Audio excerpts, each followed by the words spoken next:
This NBA Conference Finals Picks edition of the Sports Gambling Podcast is brought to you by Underdog Fantasy. You can win up to 100 times your entry with the Underdog Fantasy Pick'em. Sign up with SGPN to claim your special pick and first time deposit offer up to $250 in bonus cash. UnderdogFantasy.com, promo code SGPN. We're also brought to you by the Mega Memorial Merch Sale, 15% off of everything in the SGPN merch store with the promo code SGPN May. This is Randy Cross. You're listening to SGPN. Let it ride.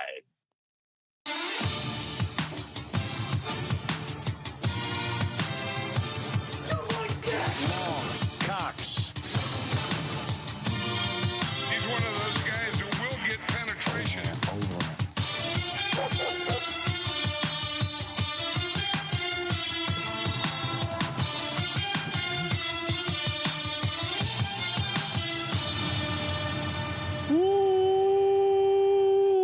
Welcome everyone to the Sports Gambling Podcast. I'm Sean, stacking the money green with my partner in picks, Ryan. Real money, Kramer. What's happening, Kramer? Dog. Couldn't be more excited. What the fuck was that about the NBA?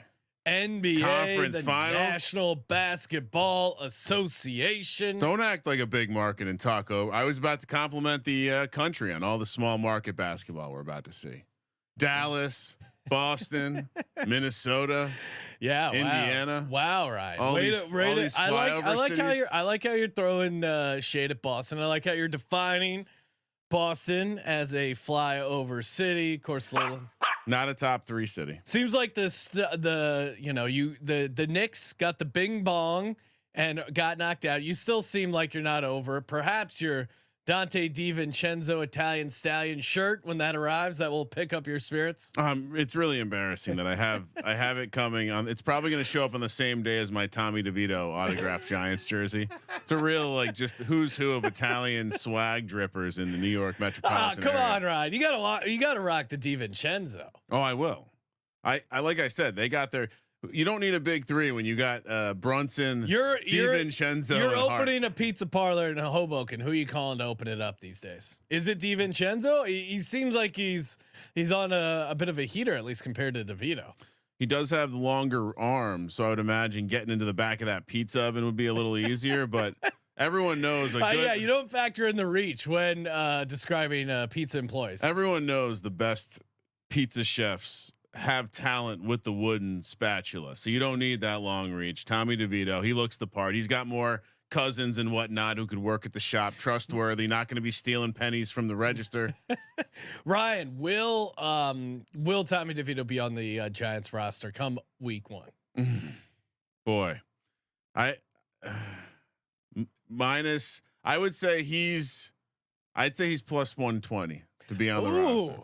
Not a lot. I'm a Nathan Rourke guy. I don't want to be anti-Italian American, but also it'd be nice if we could go a season without making it about Italian Americans.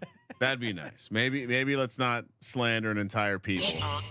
It's Dominic. Just because my one wife fucking had never heard of the Dominic the Donkey song. She grew up on the West Coast. She was completely had never heard of Dominic the Donkey, so she asked me how work was, and I made her listen to at least the first half of Dominic the Donkey before she stopped. It's funny because it's like not even just East Coast. It's very northeast. Yeah, you're right. It's very dialed into where the Italians live. Yeah. So anyway, yeah, we're talking. Dominic's a boss though. Oh, Dominic's certainly a positive symbol for change. Not making fun of people based on where they came from. Celebrating Italian Christmas donkeys is what this nation needs, right? You know, donkeys make great pets. Do they? Very smart. They seem like tons of empathy. Carry some stuff. Yeah. All right. Hey, we are going to be breaking down the NBA Conference Finals. Before we do, of course, shout out to the F1 and NASCAR Gambling Podcast, feature podcast of the week, and they got a sweet contest running. The Kyle Larson die-cast car giveaway. We got the Indy 500. We got the Coke 600. The Monaco GP. Go to sportsgamblingpodcast.com/race. to register and make sure to subscribe to the NASCAR Gambling Podcast and the F1 Gambling Podcast. Plus, we're running the Mega Memorial Merch Day sale. So maybe you want to get some SGP gear. We got some new stuff coming from the network, coming from our show. Look at this sweet ass camo hat I got. Perfect for Memorial Day. Perfect for the summer. I get a lot of compliments on my sweet camo hat. Use that promo code SGPNMay, 15% off of everything. Joining us on the line from the NBA Gambling Podcast, you know him, you love him, Munaf the Machine Manji. Munaf, how we doing? Even when the Sixers aren't in the conference finals, Sean has to make it about Kyle Lowry and the Sixers in there in his little ad read there with the NASCAR gambling podcast. No, that was just an error, but no, glad to be here with your boys. Final four left here in the NBA season, so definitely looking forward. Should be a lot of fun.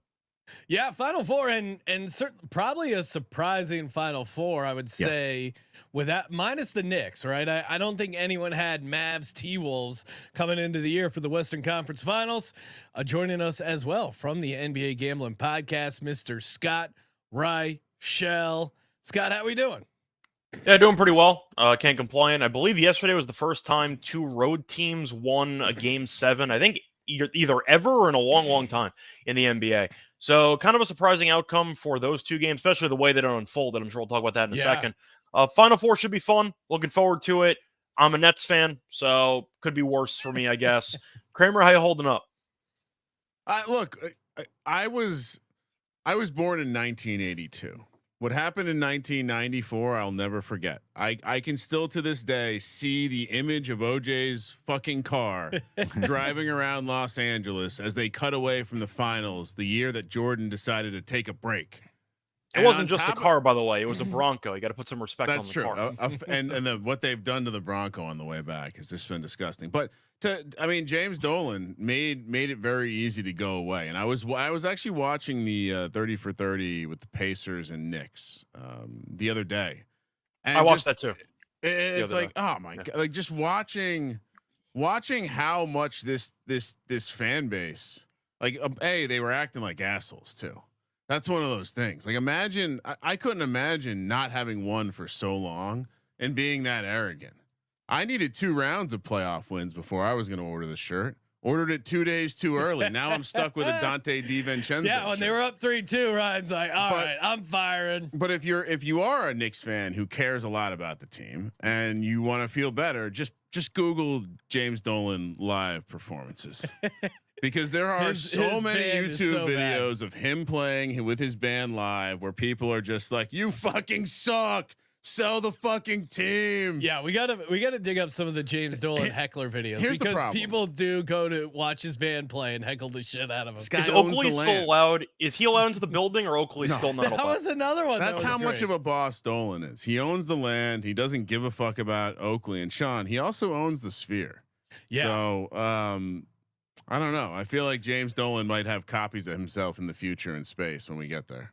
Yes. Yeah. No, I don't. Unfortunately, I enjoy bashing Dolan, but I am also looking forward to seeing the Dead at the Sphere at some point this summer in Vegas. So I don't want to get on some hippie blacklist. Over there. They have facial recognition, and so I do, and I do like the Knicks. They have that little Sphere thing. Oh. I mean, they should have added one of the Sphere designs, like the eyeball or something on top of it. It's just a blue orb, which I don't think. That cool. Should we go to the mini Sphere, the testing Sphere out here in Burbank and defame it and say, don't just write Dolan sucks on the outside of it? Yeah, there's a mini Sphere right next to the Burbank airport where they actually test out all the Sphere videos and do all the a lot of the programming for the actual Sphere. So a little Sphere talk. But yeah, to answer your question directly, I would lie to you if I said I was a fan of the team. It does seem like having Jalen Brunson as plus EV and his two buddies from college.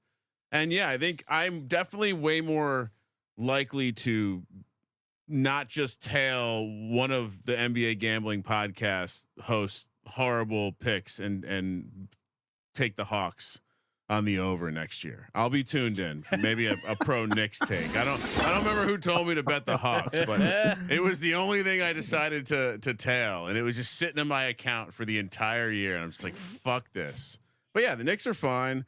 That will be coming out of my own voice for this upcoming month. But wasn't this like the most predictable outcome for a Tom Thibodeau team? They the wheels fell off the car right as they were getting into the part of the playoffs where it was getting tough. I don't know. See, Yeah, usually you say the wheels unfortunate. fell off the car. I think that what's different about this case is the wheels actually fell off the car. Usually it's like an exaggeration or an expression about things just don't go your way. No, It's true. everybody collapsed. Like the wheels Everything under the actually hood fell off the fell car. out. Yeah. It just I feel wasn't like the it's wheels. kind of perfectly just fitting of how the playoffs went, especially for the last couple of weeks, that Brunson of all people broke his hand in the final Yeah. game and couldn't return because you already knew OG was injured. He came back. He had kind of a Willis Reed moment there where he made his first 2 shots and didn't play for the rest of the game. Hart had a stomach issue. I'm assuming that would have cost him a couple weeks if it was the regular season. Brunson breaks his hand. Everyone's been injured. Randall's still out. Robinson's still out. Even Boyan, who they traded for, the deadline is out. Like, they were missing so many guys. It was a good showing. It's the main issue you always have with Thibodeau, though. Does he play his guys too many minutes, or do you just take that with a grain of salt and just realize he wants his best guys to play all the time? And yeah, they gave it a good run. I feel like the Knicks are relevant again, which is a good sign for them and for the state that I live in. Not good for me, but good for the state that I live in.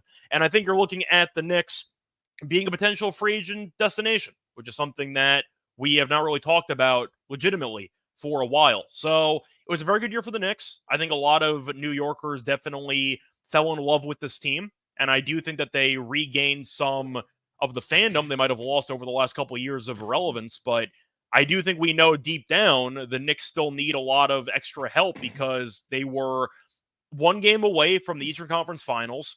Most people think it was a pretty weak year for the Eastern Conference. Yeah. And I do think most people believe they were not going to beat Boston. You can argue maybe they would have won a couple games. Maybe it would have been a Now competitive we'll never series. find out. I think most people would have picked Boston in that series. So the Knicks had a good start to a potential run for a couple years, but they do need some reinforcements. I will say it's nice to have someone on the team where you know the tone's already set. You don't have to worry about some shenanigans. I'll say it's going to sound silly, but when Amari Stoudemire and that back to Linsanity, when that team was happening, and then the wheels, using the wheels falling off again, they go and trade everyone away for Carmelo Anthony. And it's like, well, this is completely different. I think no matter who comes into the team, Brunson's still the top dog. And that's the best part of it. And not only that, he's got his 2 fucking lieutenants. So there's no way you're going to get some poisonous fucking loser Kevin Durant type to come in and get and turn the locker room. That's what I would Legendary say. Brooklyn net, Kevin Durant. That's what I would say. You mentioned the Knicks as a free agent destination, Scott, and it reminded me that I think just recently they unearthed they did all these videos trying to court LeBron. I think it was like the first time, like when he was shopping around his free agency, and they actually had James Gandolfini and Edie Falco playing their characters trying to recruit LeBron. Did It's you pretty guys see badass. that video? See, the one thing that I wonder about that actual, I'd say, recruiting technique is: do you think LeBron's ever seen The Sopranos, or do you think that he just claims he's seen The Sopranos and just He hasn't saw actually the watched? first scene of The Sopranos. It was like, all right, no, he makes sure someone photographs him with The Sopranos like opening credit up, but have actually never gotten through the episode of Sopranos. I mean that it was his. I'm assuming Scott's referencing the Godfather thing from this year, but No, well, oh wait, are you talking about the Godfather thing or that he always Has books and doesn't read any of them, all the above. Yeah. All I the guess above. but yeah, like He has a million white lies. a it reporter appears. had the gusto to ask him like a follow up to a Godfather thing, and he just said he liked all the quotes from the Godfather. Like it was like it was like something your kid would say, like, I had fun doing everything. It's like, oh, okay, what were you really doing? Poor LeBron. Munaf, who is the big name free agent that the Knicks signed in the offseason that has all the Knicks fans chirping from now until the start of the next season? I think the obvious name that we know that's going to leave Cleveland is Donovan Mitchell. If he ends up in New York, I think that they do need another scoring guard next to Jalen Brunson to take some of the pressure off of him. And I mean, we guys saw it, right? Like New York Knicks has the blue collar guys, the Josh Harts of the world, the Dante DiVincenzo of the world, Tom Thibodeau guys that will play that hard nosed defense. Now we saw Jalen Brunson this postseason without Julius Randle. He was pretty much the only primary scorer and the guy that was the most consistent. But he's also getting the shot volume as well. But I think the obvious name is Donovan Mitchell. Dog. Nobody else really does come to mind for me. I mean, it's a very Another short list undersized right dog. now. It's perfect. Yeah, I don't know. Donovan Mitchell may have opted out those last couple games, right? I don't know if we can quite Well, that's why Brunson's there. He bestow does dog status on him. Brunson sniffs his ass and does the dog check. That's that's the Photoshop. Can we? Josh Hart and DiVincenzo sniffing other players' asses for Brunson to check to see if they're dogs. What's that? Rucker Park instead of the dog park. What about the Western Conference? I mean, what a weird series. It felt like every game was so far off the spread, and then you had obviously Nuggets losing the first 2 games at home, then winning the next 2 on the road. Then that game 5, and you're like, all right, they figured it out. Then they get destroyed in game 6. I thought the Nuggets were going to bounce back, and then I was just lathering myself up when there were 20 points. Up 20 points, and as we know in the NBA, I mean, if you're not firing on these on these teams that are down 20 points in game, it feels like you're missing an opportunity. But I feel like they're also pricing it in a certain degree. I mean, I think when they were down 20, the T-Wolves, it was maybe 5-1. I don't know, but kind of a crazy series. Scott, what was your takeaway from the Western Conference? Well, pregame they have props, by the way. Minnesota to trail by 20 and win was 65-1. If you wanted to take that pregame. So, Yikes. Yeah, my overall takeaways was the fact that Denver went into a season basically relying on 2 guys to do everything on offense. Michael Porter Jr. is a guy that I have not liked historically on the NBA podcast because when he doesn't make shots, I don't think he actually does anything else to help the team win. Okay at rebounding. The shot selection was terrible, but the real story of the game from Game 7 was the fact that everybody not named Joker and Murray scored a total of 21 points. The entire team. Yeah, everybody besides 2 guys scored a total of 21 points. You're not going to win games if that happens. Yeah. No, I mean, Aaron Gordon seemed like he was playing well that series, points and rebounds, and then got nothing in game 7. Who do you, Munaf, if you had to blame one person, one player of the Nuggets, who do you blame for this loss? I think it is Michael Porter Jr. He's supposed to be your third guy, maybe 3A, 3B with Aaron Gordon, but Aaron Gordon actually showed up in the other games, like you mentioned, right? It just when it comes to game 7, especially, I've said this a lot, that role players tend to play better at home in the playoffs. And none of these guys stepped up for the Denver Nuggets outside their top 2 starts in Jamal Murray and Nikola Jokic, right? They combined for 69 of the 90 points. And like Scott mentioned, only 21 points from your other guys. That's not going to get it done. And on the other side, if what I told you that Anthony Edwards was going to shoot 6 of 24 from the floor in game 7, you would have thought Denver would blowing them out. But you take a look at that box score, all 5 starters for the Minnesota Timberwolves were in double figures. So they did it both in the second half. They turned it up offensively. It was a team effort. And then defensively, they really climbed down on the Denver Nuggets in that second half. So again, it was a tale of 2 halves. And again, Minnesota just got the job done. And that's why they're in the Western Conference Finals. We saw some chinks in the armor with the Denver Nuggets in round 1 against the Lakers, where they were trailing in those games. But the Lakers just weren't able to hold on to the lead and win games. And if they were able to do that, maybe Denver would have been a first round exit against the Lakers, but the Minnesota Timberwolves exposed them, especially in game 7. They made the adjustments at halftime, give the coaching staff a lot of credit for what they were able to do. And now look, we're here talking about them in the Western Conference Finals against the Dallas Mavericks. Yeah, crazy. I mean, Joker, it was weird. Like his 3-ball just wasn't going in, and he was even hesitating there a little bit to take shots. I knew when, what was it, Gobert hit that fadeaway that was like, oh my God, that thing went in, and you just knew the Nuggets were in trouble. Kind of a crazy end to their run. Yeah, and he's got a nice batch of 2-year-olds that are coming of age to race. So Joker very excited about the offseason. Yeah, how soon was he back on the flight to where he's from? I mean, it had to have been within hours. He was immediately on a plane back home. He took that shower. He was straight going back home. Yeah. Do you think he's ever listened to the sound of horses making love, Sean? Probably. Yeah. Probably. You ever seen him? He's one of those guys who will get penetration. Towed around in that fucking chariot. It's pretty funny. Yeah, I love all the horse related. He is a big fucking dude. You feel bad a little bit for the horses. Yeah, he you just happen to be owned by one of the Earth's largest humans. Yeah, well, I mean, he's unlucky also for not them. on the horse during the races, so it kind of works itself out that way, I guess. Yeah, that's true. I want to see a horse going top speed with Joker on top. Oh man, Maybe we can get that. That would be an amazing visual. I mean, his legs might hit the ground depending on the size of the horse. Where are we as a people? Michael Phelps swam against a CGI shark. Can we figure out Joker on a horse like in the Kentucky Derby? Just get Joker on. Like if Joker was riding this horse, it would be back here. Figure it out. Yeah. All right, we're gonna get to some picks here for the Western Conference and Eastern Conference. Before we do, shout out to Game Time. If you signed up with Game Time, if not, what are you waiting for? Go to GameTime.co. Use the promo code SGPN. Download the Game Time app. It is great for getting this. Maybe you're in one of these markets. You're a T-Wolves fan, looking to get out to a game. A Pacers fan. Perfect way to get access to some tickets.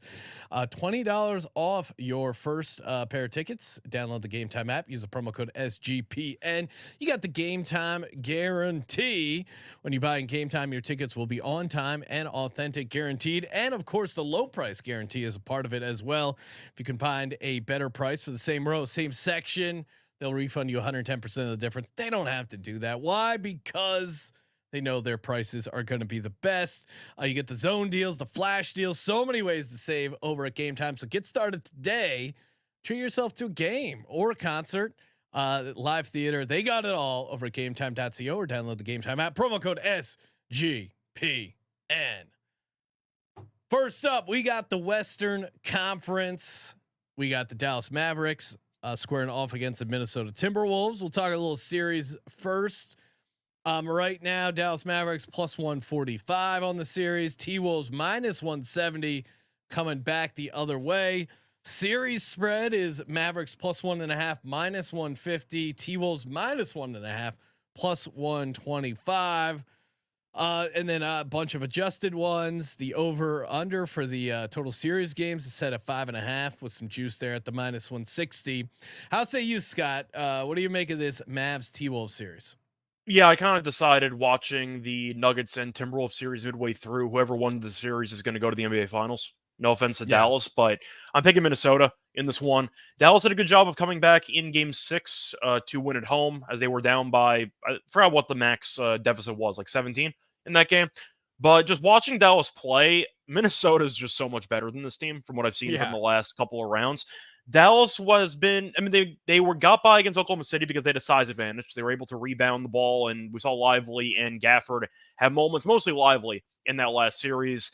Kyrie really didn't do anything for a decent portion of that series, and they were able to get by anyway. Luka started to get his efficiency back, and he was pretty solid. I had a decent amount of turnovers, though, which could be a bit of a problem. But I'm looking at Minnesota, and I just think that this team defensively has a certain gear to them. I think they have a certain level of trust and just comfort in these big moments. And I wonder how many teams in the NBA you think would have come back from down 20 against the defending champions in Denver. Probably not many. And I think that Cat's shown some signs of growth. Gobert and Cat, I think, will be able to do a good job on the boards. Now, as Reed might be a serious problem for Dallas to deal with in the series, but I just think Minnesota defensively will make life very difficult for Luka. Kyrie might take himself out of a couple of games. We saw that happen against OKC. I still don't really like the supporting cast of Dallas. I think it's fine. We saw PJ Washington have an out-of-body experience for 6 games. I'm not going to trust him to do that again against Minnesota. And it felt like if PJ Washington didn't go supernova in these games, they probably would have lost to Oklahoma City, and the Thunder supporting cast couldn't have shot the entire series. So it just felt to me like Minnesota and Denver were on another tier compared to Dallas and Oklahoma City when I was watching the last round unfold. It might be competitive. Maybe Dallas wins a couple games.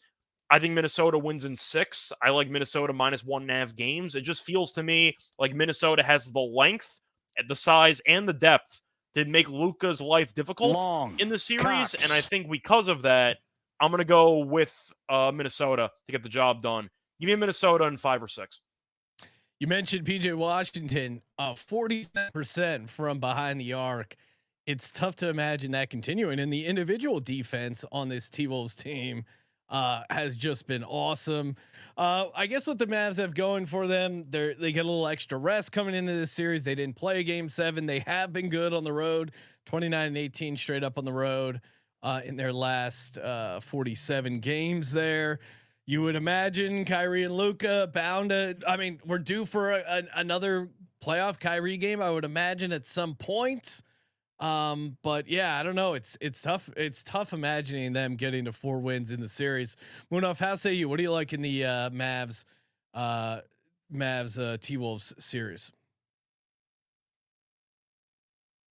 You're on mute, Munaf, but Sorry. he was rehearsing in front of the mirror. It's fine. Muted Manji.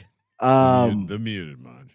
I've really been going back and forth on this series between these two teams. You can make cases for both sides. I do like Dallas supporting cast, and I think that was one of the reasons why they are here in the Western Conference Finals, right? PJ Washington and Daniel Gafford that they acquired at the trade deadline has paid huge dividends thus far for this team. But I think this perimeter defense from Minnesota, it's legit, and that's why they're here in the Western Conference for a reason. The Jaden McDaniels and the Anthony Edwards defensive matchups against Luka and Kyrie is very, very intriguing to me. The key for the Dallas Mavericks is going to be, is Kyrie going to do anything in this series? Because like Scott mentioned, really was a no-show in the series against the Oklahoma City Thunder, where he had a great series against the Clippers. I know the Clippers were a little bit hobbled without Kawhi Leonard, but I wouldn't be surprised if this does get to 7 games. I'm going to go with Dallas here. I feel like Luka will seize the moment. I think Kyrie steps up to this moment here as well. This is a huge if, that if Derek Lively and Daniel Gafford are able to stay out of foul trouble, I think Dallas will have success because, again, like Scott mentioned, then Karl-Anthony Towns and Rudy Gobert will, eat him up inside the paint and get all the rebounds. But I like what I saw from Derek Lively in Game 6, especially late. He was able to create second chance opportunities, get those loose balls, have put back baskets for this team. And I think Luka will go to another level here. And I think Kyrie rises to the occasion here as well. So I'll take Dallas in 7 here. I think they do get to the NBA Finals. Who's got the best player on the court? I mean, that's I would imagine Luka, but there's certainly been some games where you could say Ant. Didn't one of these teams just come out of a war? Yeah. Didn't the other just win a series after not playing very well? I mean, winning 6 by 1 point is also a bit of a war, but I understand the point you're making. Oh, damn it, Scott. You could have. I'm just saying, it's not like Dallas killed this team in like 4 or 5 games. Both series were a war. Just one won an extra game. Seems very easy to say that the Timberwolves are going to win, and it's hard to tell. Can't not much. If I were to look up population, I'm sure it would tell me Dallas is a bigger area, but not for my money. Not the great people up in Minnesota. But what have I told you? Every time we talk about the Timberwolves, they fucked me too many times for me to go back to that well.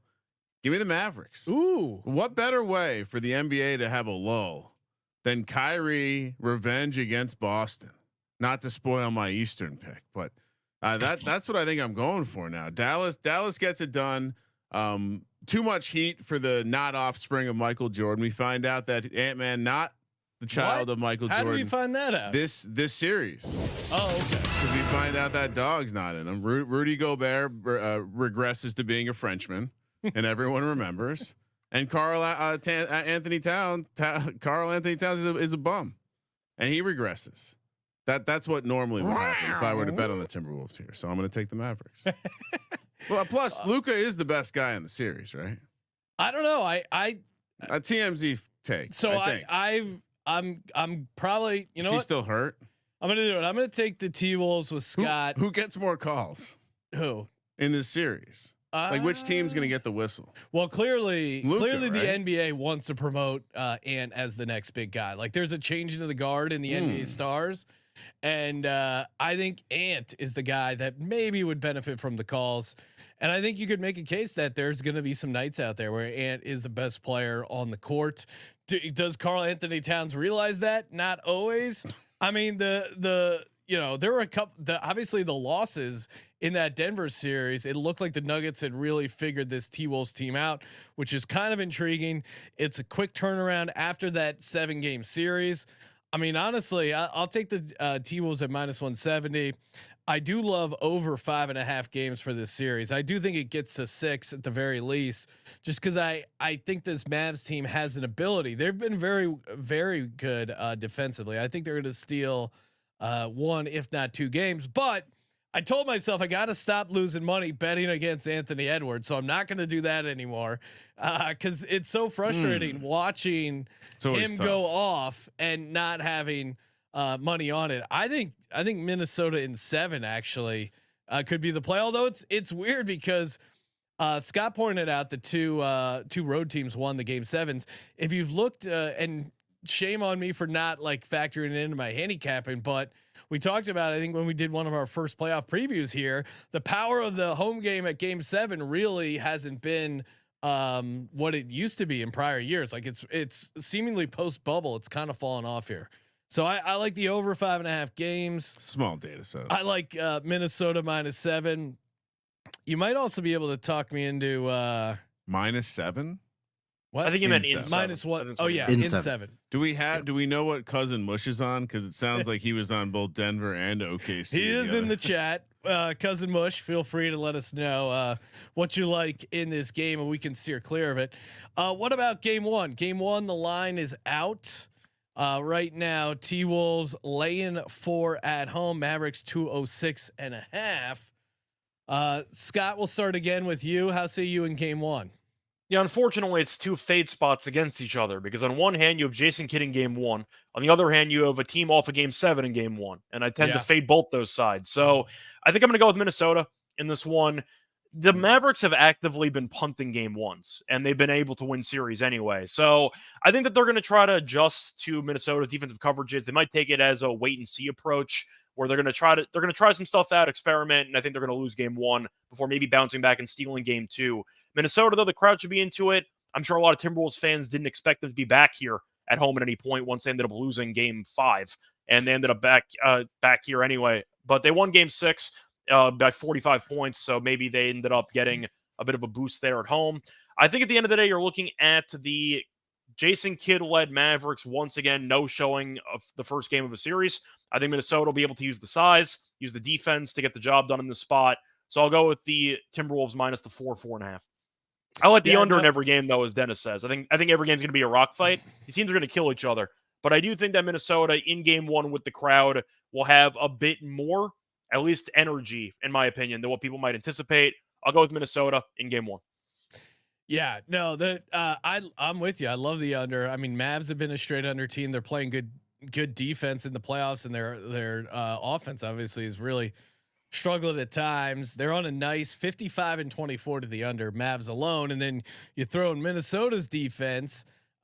It does feel like a dead under game. The only thing scaring us off it is obviously Dennis, aka Cousin Mush, likes the under in every game. So if a guy like Cousin Mush is onto something, The script is in the chat. You gotta be a little worried. Munaf, how say you? What do you like game 1? Yeah, I mean Scott hit the nail on the head. It's you want to fade a team coming off of game 7, and Dallas since the 2020 season in game 1s in particular, 1-6 against the spread, 1-6 straight up. 6-1 towards the under. I'll go Minnesota in game 1. Again, I think that Scott mentioned that it feels like it's a feel out process for the Dallas Mavericks, and I don't think Jason Kidd gets enough credit for the adjustments that they make as it goes from game to game with all the game 1s that they have lost and the series that they've been able to win, especially this playoff run. But I think Minnesota will get up being back at home. If they were on the road here, I would definitely be on Dallas. But getting behind that crowd, going back home, maybe the tired legs catch up to them after game 1. Maybe they're still on a little bit of a high here. But yeah, I'll take Minnesota here minus the 4. And I think Dallas at that point will start making the adjustments from game to game. Ryan, did you see Ant when he was when Charles said Barkley goes, I haven't been to Minnesota in a long time. He's like, get your ass here. He said, bring your ass. Bring your ass. There's going to be some comments about the size of the women. Unfortunately, I fear for the great city of Minneapolis. Oh, they bundle. Charles will be like, they're bundled up even in Bay, something like that. He'll be surprised with all the walking they do. Why can you we were talking about Dominic earlier, but maybe we can play a little Dominic.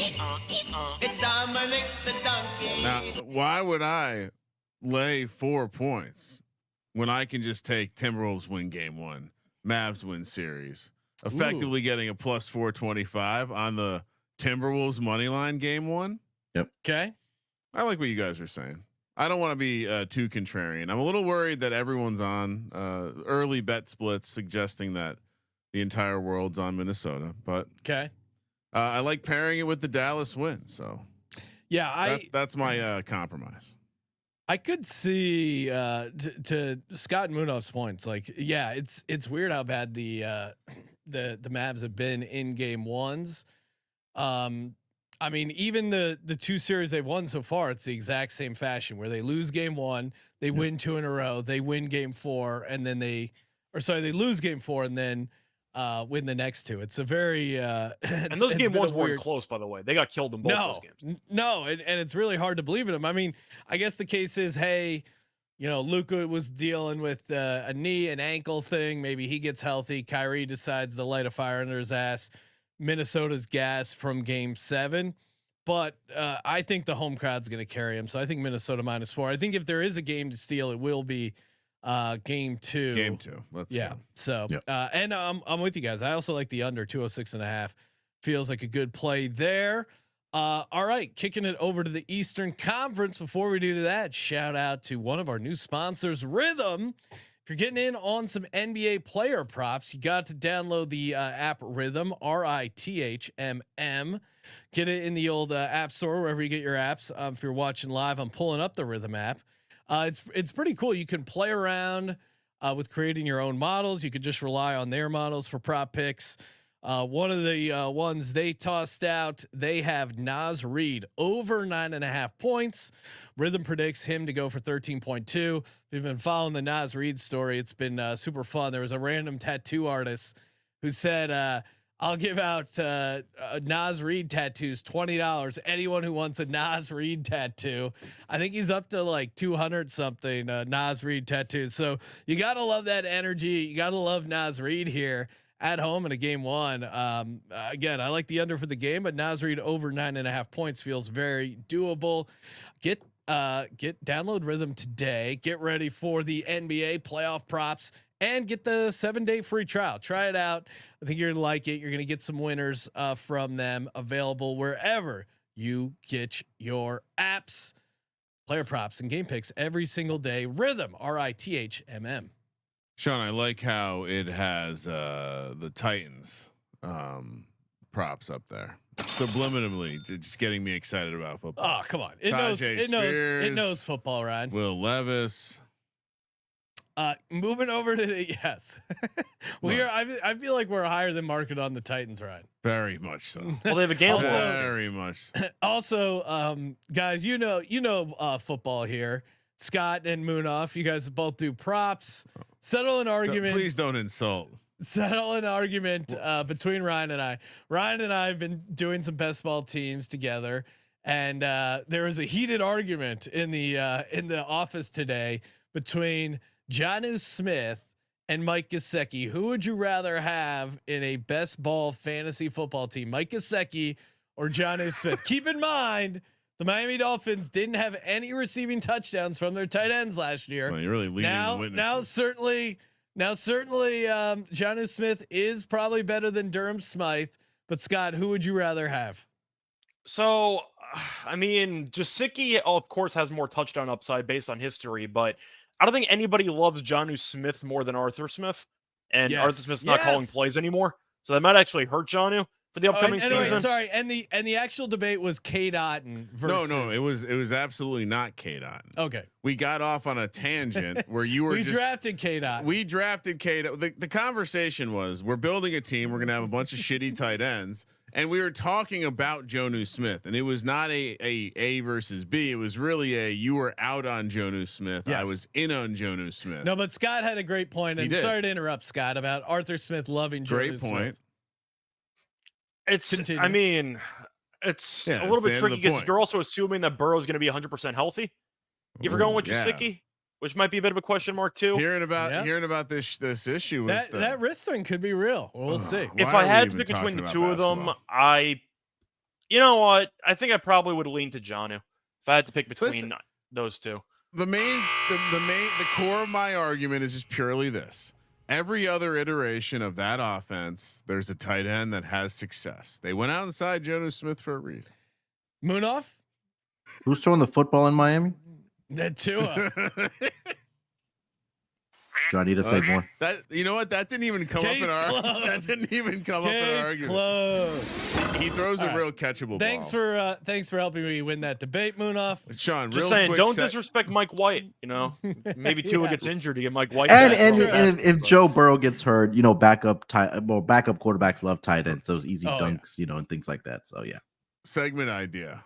Just we break away from whatever we're talking about to have a random. I mean, we're talking about tight end like 20 and 21. Ryan was ready to throw it. What do out. you mean? You're disrespecting Jonas Smith.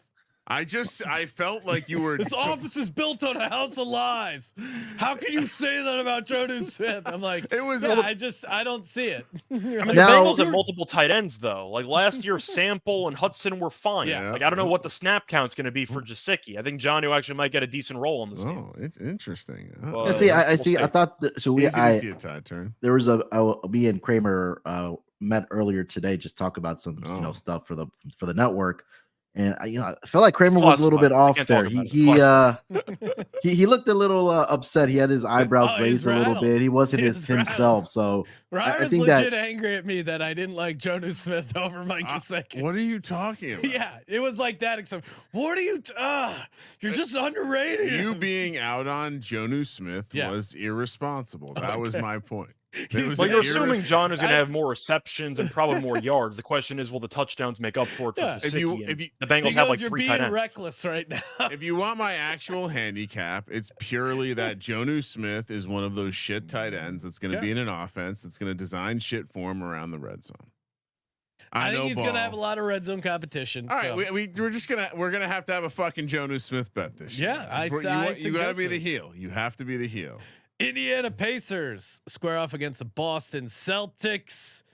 The Larry Bird Bowl. Indiana Pacers plus 700 on the series, as high as a plus 800 opening number. Celtics laying 1,000.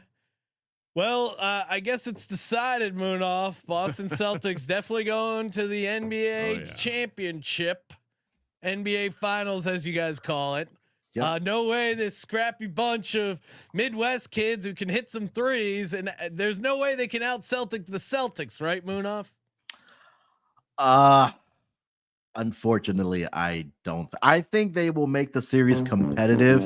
I don't think it's going to be that easy for the Boston Celtics, and they don't make it easy on themselves because they always drop that one home game in the playoffs under Joe Mazzulla. But my favorite bet, we'll get to that in a second, is it's going to be that over 5.5. It's at plus money. It's at plus 145. It's definitely, I do think that the Indiana Pacers will steal game 2, or it could even be game 1. They're going to get one in Boston because Boston just does Boston things. And Indiana's been incredible at home. We saw them win all 3 games at home against the New York Knicks. They had success against the Milwaukee Bucks as well. I know those, obviously the conversations that, well, they got lucky. They played 2 teams that had a lot of injuries, but you play who's in front of you. And for Boston, I just think that, and I've said this when they made the acquisitions for Porzingis and Jrue Holiday, I know Porzingis is going to miss at least the first 2 games, that this team is very deep. And even if Jason Tatum or Jaylen Brown aren't on, you still have a very solid role player in Derek White. You have Peyton Pritchard coming off of the bench. Al Horford is going to have that one game like he did in game 6 in the last series where he's going to look like he turned back the clock. So I just feel like the depth is a lot more significant for this Boston Celtics team. The one thing I want to look out for in this series for the Boston Celtics is that are they going to be able to attack the rim and not fall in love with the 3-point shot? Because we know the Pacers don't really have that rim protection, but I think Indiana is really going to give them a run for their money. I do think they'll get at least 2 games in the series. That plus 2.5, I would rather take the over 5.5 because you're getting better odds on that number. So Boston in 6 for me, and then over 5.5 is the bet I love for this entire conference finals from both conferences. Scott, how say you? I guess just send them to the finals, right? Celtics going there. No, nothing to see here, I assume. Pretty much. I have the same read as Munaf. I got Boston in 6. I think Indiana is good enough to win a game or 2. In this case, 2, because they are good at home. and they do have a good bench, which can allow them to potentially thrive on some 3-point variance. And maybe if they end up getting an off shooting night from Boston, they could definitely steal one. The issue for the overall series for Indiana, I still don't really trust the aggression or lack thereof on a regular basis from Halliburton. I don't think Halliburton plays as aggressively as he should most of the time. And he was very good in game 7.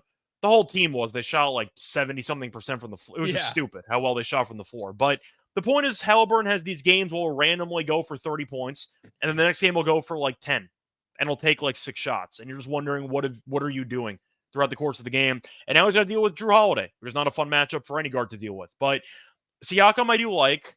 I think that Miles Turner is a pain in the ass half the time because he doesn't try to rebound the ball. I think that Nembhard is fine, but the point is I just think Boston's better at too many positions. I think that Brown and Tatum are a solid duo. They're a much better duo than Halliburton and Siakam, as far as I'm concerned. I do think if Porzingis does come back at some point in the series, that give him a nice boost, depending on how many minutes he might play, but that might be a nice boost that Boston could get at some point if needed. I think it'll be a fun series. I think it'll be competitive. But I do think Boston will eventually get the job done, probably in 6 or fewer games. I'm not picking a sweep. I know most people might pick Boston in 5. I'm going to give Indiana a bit more credit than that. I'll go with Munaf. Give me Boston in 6. He's not going to be able to cry small market slander going against a small market team like Boston. Oh, okay. Yeah, it's not going to be the Carlisle won't be able to use those same Sean, tricks. I thought the 7-game series was meant to make sure the good teams win. We have a 3 seed, a 5 seed, and a 6 seed in the conference finals. What is this garbage? Doesn't Boston just walk here? No chance, right? And you're definitely not hedging your Pacers ticket that you've been trying to get everyone to no, I'm not hedging. You can't possibly win. If anything, I'm betting more money on the Pacers. I'm betting Pacers plus 2.5 games at plus 130. I'm with the guys at over 5.5. Really? And I'm also taking Pacers serious because fuck Boston. That team sucks. They're not who? The Pacers? They almost lost to a Knicks team with 5 guys. No, come on, Ryan. Those are G League players that were out there. They were also down like 8. They also almost. I mean, in general, you're looking at Indiana, and the issue I have, as you mentioned with the Knicks series, they can't really guard anybody half the time. Like Brunson was banged up for series, and he kept dropping 40. They figured it out. The full court pressing helped, but that's the main issue I have with Indiana. There's the main difference between these teams. I just think Boston's a better defensive team, and that's going to be the story of the series. Boston figures out how to lose at home. They're 11-12 at home in the playoffs. Indiana can shoot really well at 3, and we've seen that. All you got to do is get a little hot, and that's how you take down the Celtics team. To Munaf's point, the Celtics fall in love with the 3-point line, and you want to talk about dogs. What has prevented the Boston Celtics from winning an NBA championship in these past few years? Why, Ryan? I ask you this: did Tatum and Brown have 0 championships, 0 rings? Whatever. Is this a rhetorical question, or do you have the answer? And I have the or answer. you actually want us to answer the question? I think they have some small energy. I don't think there is that dog on this roster. It might be Al Horford, but that. That dog is getting pretty old and dusty, and maybe he shows up for 1 game, but we've talked how long about this series right now, and not one mention of TJ McConnell. Are you kidding me? You guys call yourself NBA experts? That guy was all over the court. That's your new guy. That's TJ McConnell is a deli. Matthew Dellavedova. He was a fun watch. This Pacers offense is great. No, I will small sprinkle on the Pacers at plus 700, but I really do like Pacers plus 2.5 games at plus 130. I mean, I think one of you guys mentioned it, over 5.5, basically the same bet, although Pacers could sweep. So I'll book that plus 1. I'll book that plus 130. Pacers, I guess you lose if it goes Pacers in 5. Well, what's the price difference between plus 2.5 games and the over 5.5? Humoring me About here. 20 cents. Yeah. Okay. It's plus 130 with the 2.5 games, or over 5.5. You're getting plus 145. So that probably is the best bet. But I'll play both here for the show, and Pacers plus 700. I'll happily book the Pacers plus 2.5. Okay. So what do you bet? What's your official play then, Ryan? Sweep. You're taking Give me the sweep. Okay. I think the best price I saw was plus 250. Okay, I'm seeing on our sheet it's Boston plus 210 for the sweep. No bullshit. Now, Scott and Munaf, how are you guys playing it? It sounded like you did both like the over 5.5 games. Yeah, Boston in 6, and then my favorite play would be the over 5.5 games in the series. So I just think Boston's going to win in 5 or 6. I mean, the issue I have with the Pacers is, as Kramer was mentioning before, the Knicks were extremely injured, and they probably would have lost that series if half the team didn't die. On top of that, Milwaukee was extremely injured. So Indiana's faced off against 2 teams missing a couple of very valuable pieces, and now they're against the Celtics, who, yes, are also missing Porzingis, but they're healthier than the Knicks were and the Bucks were. So I don't want to discredit Indiana because I recognize that it's impressive they made it this far. I'm still not sure how good the Pacers actually are. I really don't know the answer to that question. They're, of course, good enough to make it against some injured teams, but it's just a step up in competition for me. I think Boston wins in 5 or 6. If I had to I think this guess. is a series where their defense is really going to get exposed. I guess I would counter by saying I thought they did. Now, if you throw out that first game in November where it was a different Pacers team, other than that, the 5 games they played, it was 2-2. And the Pacers, I thought, played them pretty well in the regular season, and only had Spicy P for one of those games. One of those other games, you had Halliburton coming off of injury, so they beat them in what, that in-season semifinal? I think so. Yeah. Yep. Okay. Yeah. So playoff-like environment, some would say. I think you guys are right in that the Pacers are a flawed team with some real defensive issues, but I still think they match up decently. 6th seed in the East, Sean, against this Celtics team. What? I'm rooting for you though. No hedge. Dare to dream. Final I'm talking answer, myself no into my Pacers. Yeah. What? How am I gonna? I Certainly, feel like, there's no hedging at this point. They're massive. What do you mean? Well, they're only down to 25-1. So what's the best thing that could happen to you? They somehow win game 1. Pacers sweep would be the best thing. Oh no, they win, and then the winner of the Mavericks and Timberwolves series is too injured to play in the finals, and they just forfeit. I think that's what Sean's hoping for. Come on, Scott. Scott has the path to victory for this ticket. So yeah, we're gonna see this ticket home. What about game 1? I feel like Celtics have been pretty good in game 1. They're obviously also a machine in the first half, rolling through the playoffs as well. Their first half team total has been good. Their first half ATS has been good. 64-31 ATS in the first half. Now that's obviously regular season tossed in there as well. They're laying 10 at home against the Pacers. Is this a classic rest versus rust? Scott, what do you like in game 1 here? Pacers Celtics. Yeah, I'm going to lean Boston. I've done pretty well taking Boston in game 1s. It does go back to my general trend of fading teams off of game 7 when the other teams had extra rest. Boston's been taking a nap for a week and a half. They should be fine. Yeah. But I do think that Indiana, the issue, not just mentioning the lack of proper rest, they shot the ball so well from the floor. I'm just expecting scary. Automatic regression. I kind of have to. They made about 3/4 of their shots, which is almost impossible. I don't know how they pulled that off, but I'm expecting to look a lot worse offensively. Boston has been very good at getting a lead in a series, then immediately looking like they don't care, and they're immediately going to lose the next game. I see a similar story here. I think Boston's going to get off to a good start. I think Indiana's defense is still a mess most of the time, and I do think that Boston has enough overall shot makers to put a lot of stress on Indiana's scrambling rotation. So I do like Boston to potentially score 120, 125 plus points in this game. But I do think that Boston offensively will be able to do enough to cover. Give me Boston minus the 10. I think that you're going to see a higher scoring game though. So I'll link to the over. But I do think that Boston at home in this environment will be able to get off to a good start in the series. Give me Boston minus the points. Missoula doesn't have an early lesson game planned. Teach them a lesson after we get this loss here. Yeah, dump a game so I can yell hard and be crazy. Well, I mean, I feel like everyone is assuming the Celtics win game 1. I feel like everyone's going to be hammering Pacers money line game 2. No. And it makes me want to think, No. Maybe game 1 is the game that the Pacers sealed. No one will see it coming, catch them completely off guard. Munaf, how say you? Game 1, what are you doing?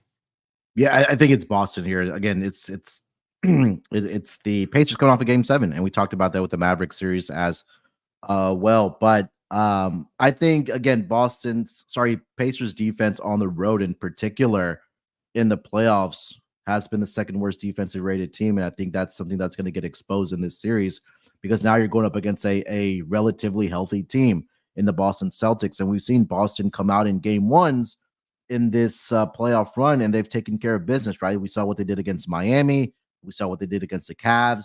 Won those games. I want to say a close to 20 plus points in both of those games. I do like the team total over for the Boston Celtics here as well. That's at 116. I think they could walk into 120 points here. And because of the way that Indiana Pacers play the game, which is at a very, very fast pace, I think that could almost be an advantage for the Boston Celtics offensively as well, just because they have so many shot makers and shot creators on this team. So at least for game one, I think it's Boston. I like them to put up points. I agree about the over as well. And we'll see again in game two that Pacers come out. They'll still game two like the other two teams did in the round one and in the conference semifinals. And then we'll go back to Indiana tied up 1 apiece in this series. So Boston -10 and Boston team total over 116. It's the problem when you play fast and you take a lot of shots and you don't make them. You end up missing a lot of shots. The Celtics to win the first quarter, Sean. Yeah. Celtics to win the entire game is -135. Oh, okay. Heavily reduced price, but because Scott laid the points on the spread, I'm not going to be a pussy. He's giving me confidence. So you're taking the Celtics -10? Yep. Celtics roll. And Munaf made a great point. If the Pacers fuck around and try to play too fast, that may be good for us Celtics backers. Those small. I also want to point out scrappy something. Celtics. I want to point out something in the last couple of meetings because the Pacers were so bad at guarding Brunson, who was the star player on the other team. I'm looking at Tatum's game log against the Pacers in the playoffs. Tatum has scored 30 plus points in 8 straight games against Indiana. Again, guard him. Yeah. So is that useful information? It might be. The number we're going to be talking our underdog entry here in just a second. 29.5. I'm taking the Pacers +10. No one's going to see this Pacers. Really? You're taking the Pacers? I'm shocked. I can't believe it. I love Scott's sarcasm. It's TJ McConnell. He's a good tuna on the hook. He's going for TJ McConnell. And I Triple do like. double. What do you see the Pacers team total at, Munaf? I believe it was at 105.5 when we did the NBA pod this morning, but let me get you an updated number. Because the spread's 10 and the Celtics are 116.5, then it's probably 105.5 or 106.5. Yeah. I like 105.5. I do like the Pacers team total over. The 56 and 36 over on their team total. You can just watch and enjoy. I'm with Scott though. It is a little nerve-wracking considering they shot so insanely well. But I think there's a number of ways they can get to that team total. Think about how much fun it's going to be, even if you don't bet on it. That's true, Ryan. Just kidding. Hey, let's put together a little underdog fantasy entry. We'll get Scott's takes. We'll get Munaf's takes. Of course, use the promo code SGPN. Get a deposit bonus up to $250 in cash. Love and the first pick special, which is pretty sweet. And we've been tweeting out some of the special ones. Also, make sure you follow Underdog over on the old social media because they have a bunch of specials. You know, they had Caitlin Clark hire a half point. Some new customer ones for Scotty Scheffler in the PGA Championship hire a half. I got in on the Brunson one. I think it was yesterday's game. It was higher, a half point. Was so close. Who screwed me? It was Siakam. No, I had higher 21.5, and he had 11 points in the first quarter. Got to 20 exactly. That son of a bitch. And Indiana at 130.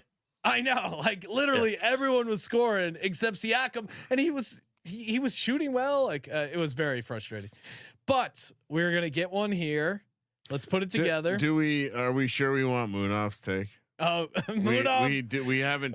We have not thrown Munaf, raked Munaf over the coals. We had our happy hour entry.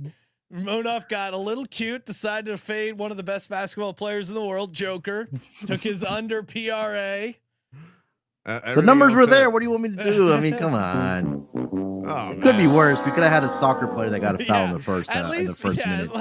At least there was some part of the game where he was winning that. And then Cam pops in on Thursday just to announce that we would have won. I was like, oh fuck. Yeah, we know.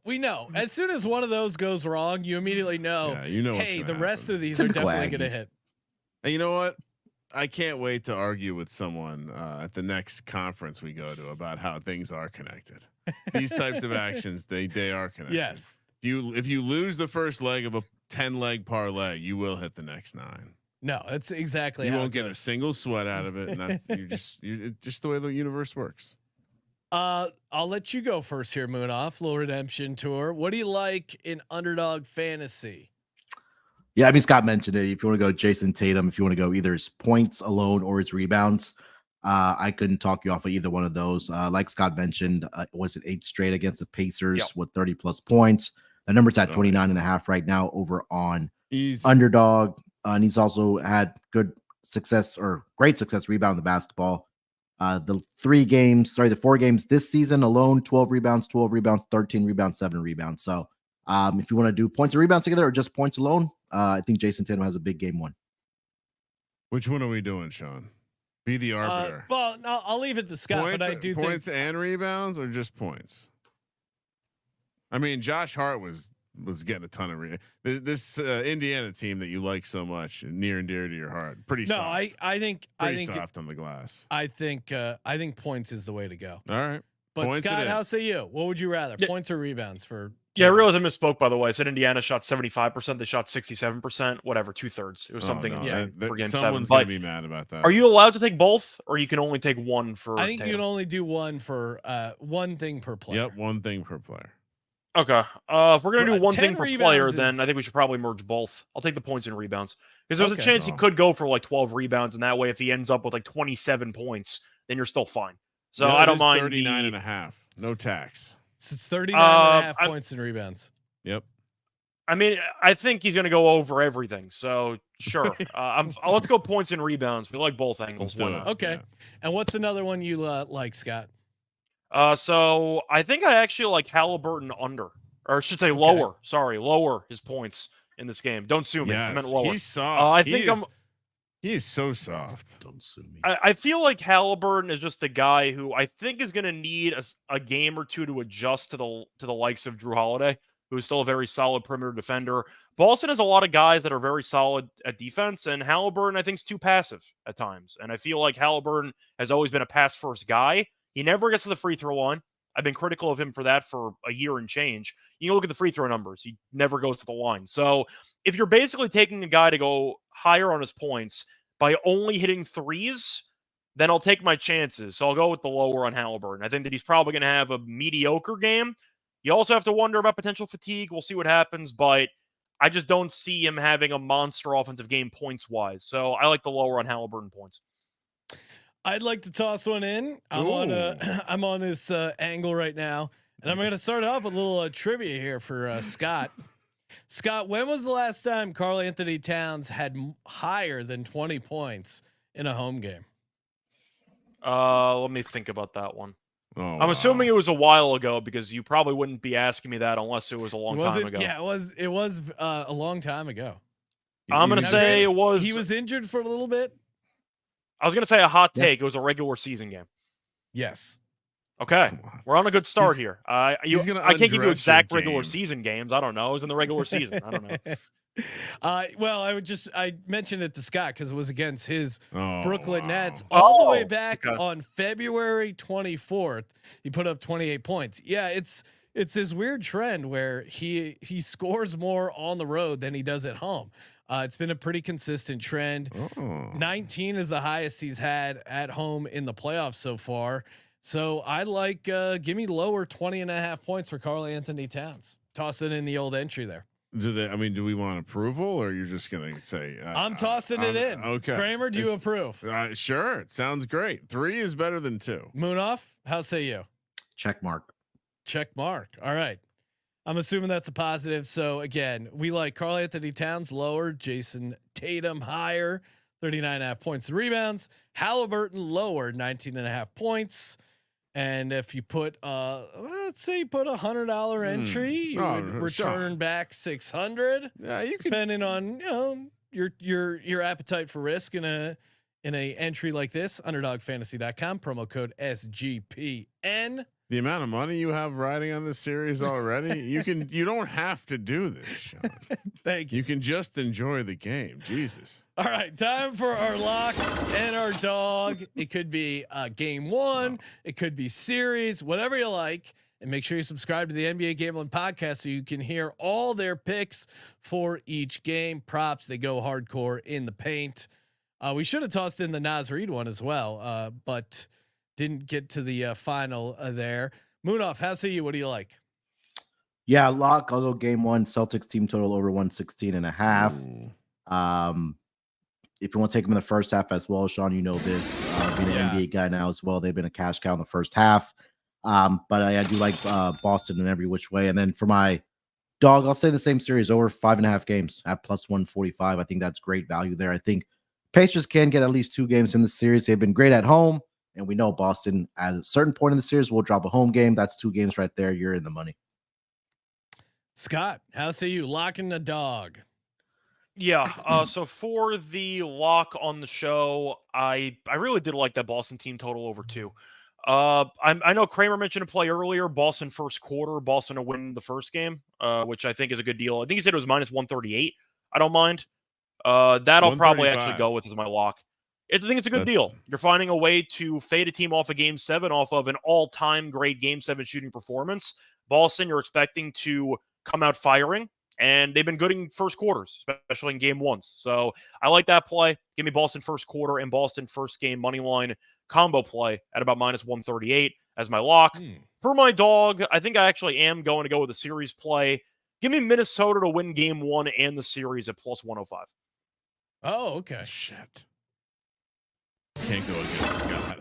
Kramer, what do you got?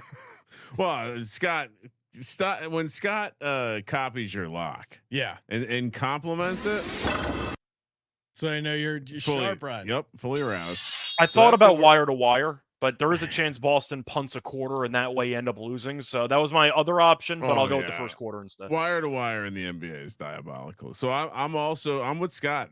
Boston first quarter. Boston wins the game, and you know what? I'll stick to my guns for the dog. Minnesota wins game 1. Dallas wins the series plus 425. Sean. Ooh, okay. That's a spicy meatball. Big time spicy meatball. Yeah. For my, let's see, what do I like the best? Yeah, I mean, for my lock, give me Mavericks T-Wolves over 5.5 games. And for my dog, give me the scrappy Indiana Pacers plus 2.5 games. They make it a series. They get it. Or actually, you know what? I'll just make it over 5.5. That's a higher price at plus 145. So over 5.5.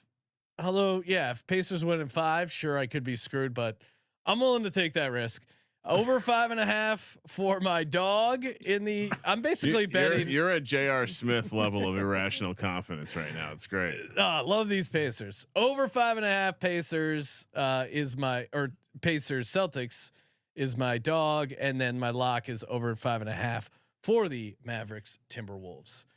Kramer, so good times. But and you're at just to confirm, you are adding more 7-1 to your whatever you already have. Oh, a little sprinkle, yeah. You got some nice CL. And if you want a bonus dog, Celtics win first half, Pacers win the game. If you're looking for a little extra spicy meatball, I can't find the price on that for whatever reason. If the Pacers lose the series, will you put out some sort of statement and or video talking about how our Pacers?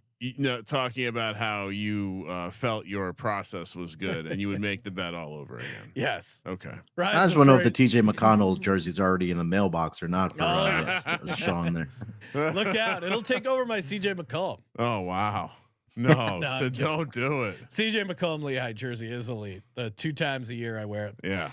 All right, gentlemen. Thank you for calling in, and make sure you subscribe to the NBA Gambling Podcast. You can check out Munaf on X at SportsNerd824, and you can check out Scott Reichel at Reichel Radio. Make sure you get in on the merch sale. SGPN May 15% off everything.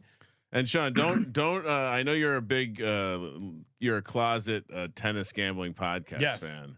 You got to plug there is a big tennis tournament coming. What do we got coming up, Scott? French Open? Yeah, I got the French Open in about a week, so I'll be doing an episode covering the men's side. I might do another episode for the women's tournament as well. But we have a couple of events, smaller events, right up your alley for D-Gens the week before the French Open. Hashtag Legends only. And Munaf Propcast is now going live with some video, so subscribe there as well. Thank you for participating in the Sports Gambling Podcast. For the Sports Gambling Podcast, I'm Sean, stacking the money green. He's Ryan. Dante DiVincenzo. Kramer. Let it ride.